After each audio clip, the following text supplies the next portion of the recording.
కేంద్ర కేబినెట్ భేటీ ముగిసింది. 3 గంటల తర్వాత 10 రాజాజీ మార్గ్లో భౌతికాయం ఉండబోతున్నట్లు తెలుస్తుంది. ఇక ఇదే అంశంపై మరింత సమాచారం మా ప్రతినిధి శిరీష్ అందిస్తారు. Shirish, over to you. Sravanthi, కొద్దిసేపట్లో మాజీ రాష్ట్రపతి అబ్దుల్ కలాం కు సంబంధించిన పార్థివ దేహం ఢిల్లీ ఎయిర్పోర్ట్ కు చేరుకోనుంది.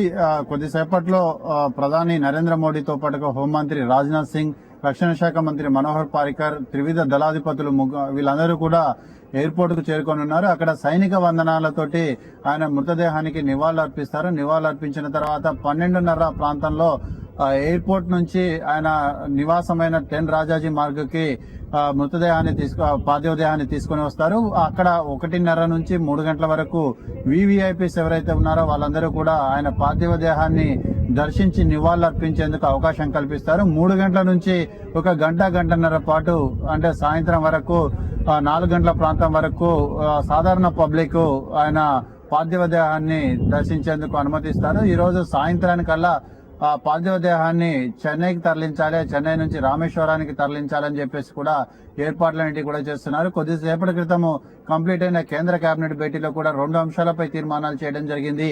దేశానికి మాజీ రాష్ట్రపతి కలాం చేసిన సేవలను కొనియాడుతూ ఒక తీర్మానాన్ని పాస్ చేయడం జరిగింది. ఆయన సేవలను కేబినెట్ చాలా గొప్పగా కొనియాడుతూ అందరూ కూడా ఆయన సేవలను గుర్తుంచుకోవడం అనేది కూడా జరిగింది.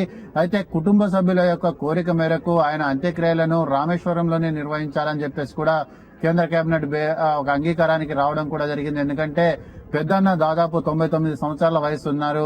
అదేవిధంగా ఇతర కుటుంబ సభ్యులు కూడా వయోభారంతో ఉన్నారు. కాబట్టి వాళ్ళందరూ కూడా ఢిల్లీకి రావడం, ఆయన అంత్యక్రియలో పాల్గొనడం అంటే కొంత ఇబ్బందికరమైన పరిస్థితి. కాబట్టి దీన్ని దృష్టిలో ఉంచుకొని వాళ్ళందరినీ పార్థివ దేహాన్ని రామేశ్వరానికి తరలించేందుకు ఏర్పాట్లన్నీ కూడా జరిగాయి. రామేశ్వరంలో కేంద్ర ప్రభుత్వ అధికారిక లాంఛనాలతో అంత్యక్రియలు జరిపేందుకు ఏర్పాట్లన్నింటి కూడా చేస్తున్నారు. దీనికి సంబంధించి ఇప్పటికే తమిళనాడు ప్రభుత్వానికి కేంద్ర ప్రభుత్వం ఆదేశాలు జారీ చేయడం కూడా జరిగింది. కేంద్ర ప్రభుత్వం స్వయంగా పర్యవేక్షించి ఏర్పాట్లన్నింటినీ కూడా పర్యవేక్షించి అంత్యక్రియలు జరిపేందుకు కూడా సన్నాహాలన్నింటి కూడా జరుగుతున్నాయి. అయితే ఈ రోజు సాయంత్రం తరలిస్తారో రేపు ఉదయం తరలిస్తారనే విషయం పైన కొంత క్లారిటీ అనేది కూడా రావాలి.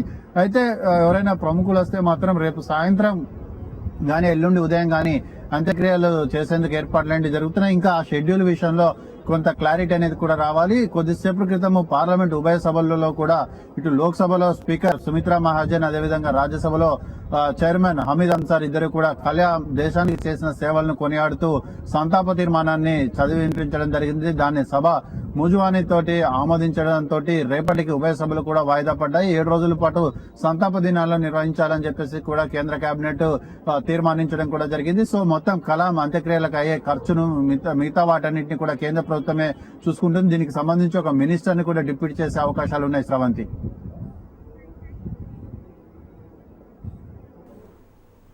ఇక మరిన్ని అప్డేట్స్